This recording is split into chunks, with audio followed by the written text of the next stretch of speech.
দূর থেকে তাকালে মনে হবে উপজেলা পরিষদ মাঠে বসেছে গরু ছাগলের হাট, কিন্তু একটু কাছে গেলেই বদলে যায় এর দৃশ্যপট। এটি কোনো হাট নয়, এটি টাঙ্গাইলের ভুয়াপুর উপজেলার ভিক্ষুকদের নতুন জীবনে ফেরার গল্প। ভিক্ষাবৃত্তি ছেড়ে তাদের হাতে উঠেছে গরু ছাগলের রশি। চোখে মুখে জলজল করছে আত্মমর্যাদা নিয়ে বেঁচে থাকার এক লড়াকু স্বপ্ন। আর সেই স্বপ্ন বাস্তবায়ন করছে ভুয়াপুর উপজেলা প্রশাসন। 1987 সালে ইউনিয়ন পরিষদের সদস্য ছিলেন আলিমুদ্দিন, কিন্তু হঠাৎ অসুস্থতা কেড়ে নেয় তার চলাফেরার শক্তি। পা না চলায় জীবনও যেন থমকে গেছে তার। দীর্ঘদিন ভিক্ষাবৃত্তি হয়ে ওঠে তার একমাত্র অবলম্বন। উপজেলা প্রশাসনের সহায়তায় আবার নতুন করে স্বপ্ন দেখছেন অসহায় এই মানুষটি। আমি মেম্বার ছিলাম 87-তে, তারপর আল্লাহ আমার বালাই দিন নিচে অসুস্থ হয়ে গেছি, এখন চলতে পারি না। আমি এখন উপজেলা তো একটা ঘর পাইলাম, এই যে আল্লাহ যে তৌফিক দেয়, এই যে চলে ফিরে আমি খাবো। হ্যাঁ, খুশি হইলাম, দোকানটা পাই আমি খুশি হইলাম।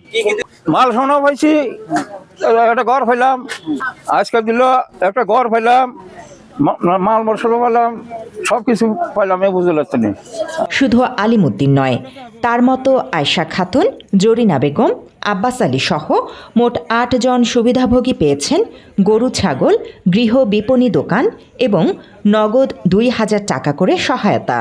ভুয়াপুর উপজেলা প্রশাসনের উদ্যোগে এবং সমাজসেবা অধিদপ্তরের আর্থিক সহায়তায় ভিক্ষুক পুনর্বাসন ও বিকল্প কর্মসংস্থান কর্মসূচির আওতায় এই মানুষগুলোর জীবনে ফিরেছে আশার আলো। বাচ্চা দিব, এনা বাচ্চাটা বড় হবে, তারপর মনে করুন যে বেচা গরু কিনবো, বুঝছেন?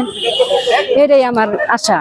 আগে ভিক্ষা করতাম, এখন ভিক্ষা করবো না, এনা লালন পালন করে আয় করবো। বাত ব্যথা, প্যারালাইসিস কিংবা আর্থ্রাইটিস, আধুনিক ফিজিওথেরাপি ও পুনর্বাসন চিকিৎসায় নির্ভরযোগ্য নাম ডিপিআরসি। গরু ছাগলের রশি হাতে দাঁড়িয়ে থাকা এসব অসহায় মানুষের চোখে মুখে এখন আনন্দের ঝিলিক। তারা চান ভিক্ষাবৃত্তির দিনগুলো হোক শুধুই অতীত। এই সহায়তায় খুলে দিক সম্ভাবনার নতুন দুয়ার। আমি আগে থেকে প্রতিবন্ধী ছিল, কামাই করে রোজগার করে খাইতে পারে নাই, চায়া চিন্তা খাইছে, কয়টা পোলাপান মানুষ করছে। এখন উপজেলার সামনে থেকে আমার একটা গরু দান করলো, এখন এই গরু দায় বরগত করে খাইতে হবে, চলতে হবে। আমার আগে মাঠে কাম করতাম, মাঠে কাম গেল গা, তা আমি তো কোনো কর্ম করে খাইতে পারলাম না।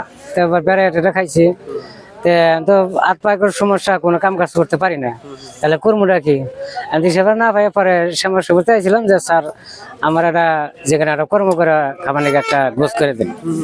পরে স্যার বলে আচ্ছা ঠিক আছে, তুমি অমুক জেনাই নি, তোমার আমি কর্ম করে খাবার নাকি একটা তোমার আমি দোকান দিয়ে তুমি।